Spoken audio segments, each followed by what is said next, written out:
नमस्कार, जय हिंद, जय Bharat and welcome to Deaf Talks. This is Adi Achint. अगर आपको देखना है कि कोई अपना देश कैसे बेचता है, देखिए बांग्लादेश की तरफ। बांग्लादेश की जो ट्रेड डील आई है, वेल वैसे भी उसकी गारमेंट और टेक्सटाइल इंडस्ट्री कचरे के डिब्बे के अंदर है। अब वो कचरे के डिब्बे को पूरी तरह से सील कर दिया गया है और सील करा गया है अमेरिका के मंगाए हुए ग्लू के साथ, क्योंकि लोकल रीजन में कोई ग्लू मिलता नहीं है, जो इतना स्ट्रॉन्ग रहे। तो यूनुस ने बोला कि भैया मैं अमेरिका से ग्लू मँगाऊँगा, उसको सील करने के लिए। थोड़ी डिटेल में बात करते हैं। काफ़ी कुछ हुआ है as far as this sector Bangladesh is concerned. और देखिए सबसे बड़ी चीज़ आपको पता होनी चाहिए कि बांग्लादेश का जो मेन एक्सपोर्ट है, right? The main export of Bangladesh कोई 50-60 बिलियन डॉलर का इनका जो एक्सपोर्ट है, वो है गारमेंट्स का, ठीक है? टेक्सटाइल्स का। और इसमें भी ये लोग इतना वो ढूँढ-ढाँड कर रहे हैं कि भैया हम जीत गए, हम जीत गए, हम जीत गए। टोटल एक्सपोर्ट जो जाता है, जो एक्चुअल जाता है, ये मैं आपको पहले ग्राउंड रूल बता दूँ, 63% जाता है यूरोप पे और सिर्फ 15% जाता है अमेरिका पे। ठीक है जी? तो एक चीज़ यहाँ पर बड़ी क्लियर है कि पहले ही जो इतनी आवाज़ भंगा रहे हैं कि भैया Indians will never be able to compete with this and ये जो हमारे देश में भी कई लोग रोना शुरू कर रहे हैं, it is not going to be like that, क्योंकि 15% पे क्या कम्पीट करेंगे ये? एनीवेज़, आगे चलते हैं। देश के अंदर इस टाइम पे पॉलिटिकल फ्रेजिलिटी है, इंटरनल इंस्टेबिलिटी है, कल सुबह इलेक्शंस हैं और पता नहीं क्या होगा वहाँ पर, बायर नर्वसनेस है, सप्लाई चेन की बैंड बजी हुई है and as a matter of fact इनकी अपनी गारमेंट फैक्ट्रीज़ ने 1 फरवरी से अपने ऑपरेशंस बंद करने की बात करी थी। कुछ तो चल रही हैं, काफ़ी सारी बंद भी हो चुकी हैं। बांग्लादेश को मिला 19% रेसिप्रोकल टैरिफ, जो पहले 20% था। इट इज़ अ 1% चेंज, ठीक है? 1% चेंज, दैट इज़ इट। तो कोई मीनिंगफुल कॉम्पिटिटिवनेस शिफ्ट नहीं है। जो टैरिफ की दीवार खड़ी हुई है बांग्लादेश के ऊपर, वहाँ पर वो अभी भी वैसी की वैसी ही है। यहाँ पर मैं आपको कुछ चीज़ें दिखाता हूँ, जहाँ पर बांग्लादेश ने मतलब किस तरह से अपने आप को बेचा है, उसको उसकी थोड़ी एनालिसिस करते हैं। ये आपका सेक्शन 1 टैरिफ एंड कोटास है। इसको अगर आप ध्यान से पढ़ेंगे, तो आपको दिखेगा कि भाई साहब किस तरह से ये पूरी चीज़ आगे जा रही है। नाउ देखिए, सबसे पहले मैं आपको बताऊँ, ये जो टैरिफ एंड कोटास का यहाँ पर सेक्शन मैंने आपको बताया है, दिस वेरी क्लियरली स्टेट्स कि बांग्लादेश अप्लाई करेगा custom duty on originating goods from the USA. कोई एडिशनल कोटा नहीं, कोई रेसिप्रोकल टैरिफ नहीं, कोई कुछ नहीं कर सकता। तो उसके हाथ वहीं पे बांध दिया आपने। उसके बाद बोला है कि साहब कोई भी और इंपोर्ट लाइसेंसिंग, कोई कुछ और कुछ भी नहीं कर सकता वहां पर। एंड कहीं पे भी यूएस के साथ there is no scope of any change as far as Bangladesh is concern. And बोला है कि बांग्लादेश, अगर आप 2.2 सेक्शन में देखें, कि Bangladesh will allow US originating goods that comply with applicable US और international standards, US technical regulations और यूएस और international conformity assessment procedures to enter its territory without any other assessment. मतलब बांग्लादेश के जितने भी असेसमेंट वाले बंदे हैं, वो अपना ऐसे थंब लेंगे and you know what needs to be done after that. They will suck their thumbs because there is no other work that they will want to do. So पूरी तरह से यहाँ पर एक ब्रेकडाउन है, ठीक है?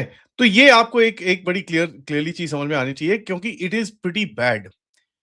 अब चलते हैं टैरिफ। ये आपके जो टेक्सटाइल का सेक्टर है, ठीक है? टेक्सटाइल का मेन सेक्टर है, तो उसका एक जरा आर्टिकल है, उसको देख लेते हैं।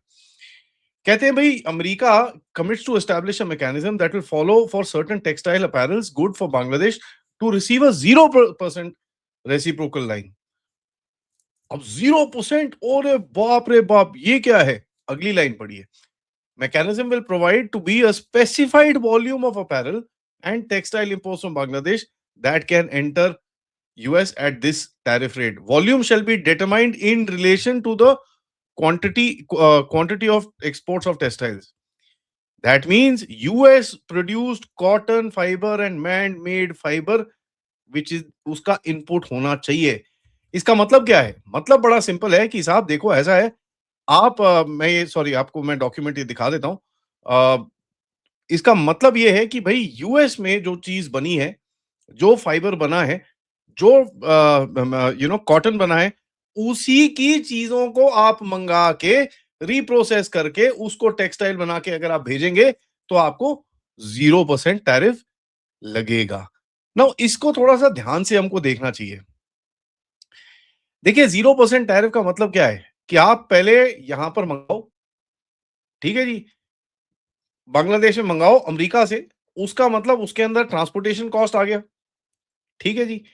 कॉटन का जो एक्चुअल कॉस्ट रहता है 20% होता है गारमेंट कॉस्ट का, वो बढ़ जाता है। उसके ऊपर से आपके ऊपर टैरिफ है, तो आप कहां से खेलोगे?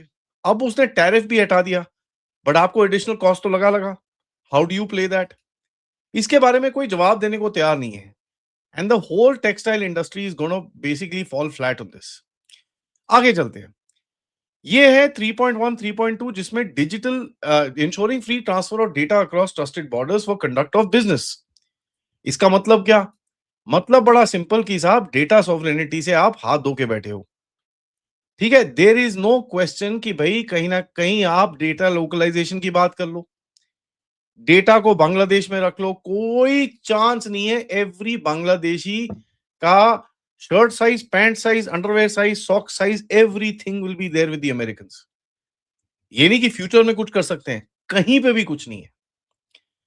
As a matter of fact, इन लोगों ने अपनी जो सेक्टर्स है अमेरिका के लिए क्या क्या खोला है, मशीनरी, केमिकल्स, एनर्जी, सोय, डेयरी, बीफ, कॉटन, बाकी सब तो ठीक है साहब। ये तो पिग टाइप, वो पिग का कुछ डालते हैं ना अपने चीजों के अंदर। तो मैं तो बस यूनुस को यही बोलना चाहूंगा, इंजॉय ईटिंग पोर्क। एंड यहां पर कमिटेड परचेज है $3.5 बिलियन की, इन लोगों ने जो डाली हुई है। So you can imagine Bangladesh की मतलब इकोनॉमी वैसी डब्बे के अंदर है, इसके ऊपर से $3.5 बिलियन का ये चीज है जिसमें पोर्क होगा बाय द वे। उसके बाद Bangladesh is also agreed to buy 25 Boeing aircraft, 25 जहाज खरीदने के लिए। 14 जहाज पहले खरीदेगा जो 35,000 करोड़ टका का आएगा, 11 जहाज बाद में खरीदेगा जो 28,000 करोड़ टका का आएगा, ठीक है। 25 बोइंग एयरक्राफ्ट कहां से खरीदेगा भाई? उसके बाद 3.5 million ton of US wheat over 5 years. And यहां पर चलिए आप गेहूं ले रहे हो, कोई प्रॉब्लम नहीं है, लेकिन ये मार्केट से 1.5 गुना, 1.5% प्राइस इसका ऊपर है।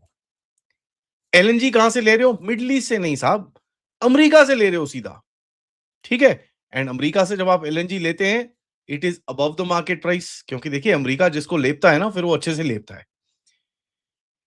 लेबर लॉज की तरफ से पूरे चेंजेस अमेरिका ने बोले हैं भाई साहब ये हमको चाहिए। एंड सबसे बड़ी चीज बोली है इजियर यूनियनाइजेशन के ऊपर। इजियर यूनियनाइजेशन का क्या मतलब है? आप भैया यूनियन पुनियन बना के एकदम सेट सूट करके सबको अपने आप कर लो, ठीक है। That is the American style. बाकी कोई फर्क नहीं पड़ता कि भाई कहां से क्या आ रहा है। लेकिन देखिए ये चीज जो है इन लोगों को बिल्कुल भी समझ में नहीं आई है, और इन लोगों ने किस तरह से अपना ये डील साइन करी है, देयर इज नो क्वेश्चन। एक चीज मैं आपको यहां पर बड़ा क्लियर बता दूं कि साहब इन लोगों ने यहां तक कि मैं आपको बताऊं कि अमेरिका की हलाल सर्टिफिकेशन तक मान ली, ठीक है। मैं आपको इसका वो दिखाता हूं, मैं तभी बोल रहा था ना पोक पोक। जरा देखिए इसको, अमेरिका की हलाल सर्टिफिकेशन मानते हैं। इफ बांग्लादेश रिक्वायर्स अ हलाल सर्टिफिकेशन, बांग्लादेश शैल अलाउ एनी यूएस हलाल सर्टिफायर that meets Bangladesh's halal requirement to certify products as halal for importation in Bangladesh without any additional requirement. देखिए साहब, अब वो बांग्लादेश वाला कोई बोलेगा नहीं नहीं यार ये हमारा स्टैंडर्ड मीट नहीं करता, ये करता, यूएस ने कान के नीचे उठा के थप्पड़ मारना है उसको कि भाई साहब ऐसा है, जरा बकवास मत करो, ठीक है। ये सामान आपको खरीदना है तो आप खरीदोगे। तो आप अगर देखो टेक्सटाइल में 15% के लिए अमेरिका में 15% जो एक्सपोर्ट करता है, इन्होंने अपना पूरा मतलब पतलून पतलून अपना पजामे का नाड़ा तक बेच दिया, ठीक है जी। उसके बाद अगर आप देखो, कहते हैं जी 0% आ गया।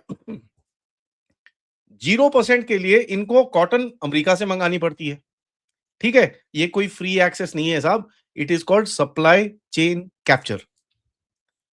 हलाल सर्टिफिकेशन तुम्हारे मुंह पे उन्होंने मार दिया।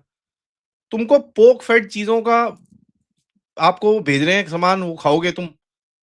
उसके बाद बोइंग एयरक्राफ्ट खरीद रहे हो, लॉन्ग टर्म एनर्जी कॉन्ट्रैक्ट आपने कर लिया। बांग्लादेश के पास पैसे कहां है भाई? तो अगर आप देखोगे अमेरिका को क्या मिला, market access, regulatory influence, data, investment freedom, supply chain, long term business, tariff, सब कुछ। बांग्लादेश को क्या मिला? Political signalling.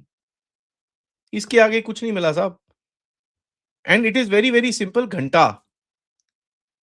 यहां पर बड़ी बड़ी चीजें लिखी हुई हैं जैसे shared values, sovereignty, resilient supply chain, reciprocity, हाय, हाय, हाय, हाय, हाय, हाय, हाय!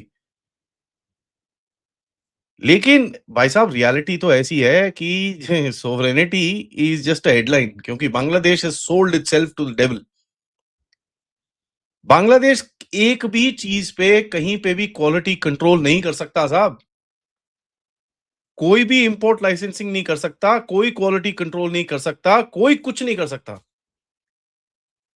अगर अमेरिका से उसने कोई चीज़ माँगी है, उसको नहीं पसंद आई, he will be forced to take it down. ये होती है ईस्ट इंडिया कंपनी, ठीक है? तो यूनुस ने जो अपने देश को भेजा है, बेचा है, अब खुद तो वहाँ पर प्रेसिडेंट बन के बैठेगा अपने पैलेस के अंदर, बाकी देश इसका चंदा भीख माँगता फिरेगा। You can imagine what this is all about and यहाँ पर ये चीज़ें 32 पेज का इनका जो एग्रीमेंट है, आप इसको पढ़ेंगे, you will hold your head and see यार ये किया क्या है इन लोगों ने? भारत को मज़ा चिकाते-चिकाते, भारत को मज़ा चिकाते-चिकाते, चिकाते-चिकाते ऐसी हालत अपनी कर दी आपने कि साहब आप ना अपने घर में घर के रहे, ना पराये के रहे, बीच में अमेरिका और तुम्हारे बीच में बस ऐसे चेन लगा के लटका रखा है तुमको। और इस टाइम पे जिस तरह का नैरेटिव भारत के अंदर चल रहा है कि ओहो! ये देखो बांग्लादेश की एग्रीमेंट 0% टैरिफ अबे पढ़ तो लो उसको कम से कम। At least read it.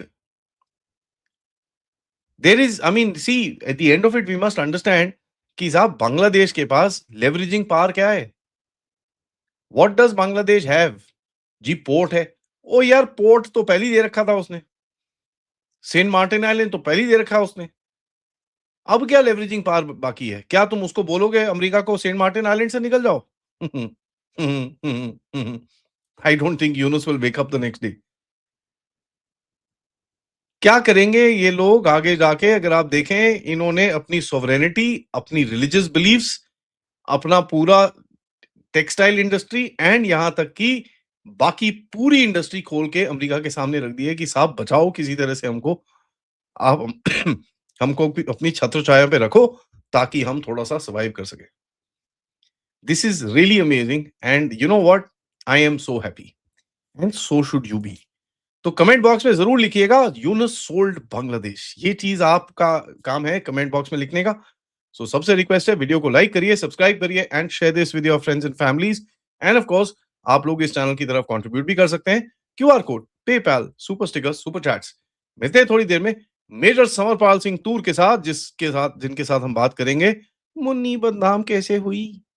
नमस्कार, जय हिंद, जय भारत।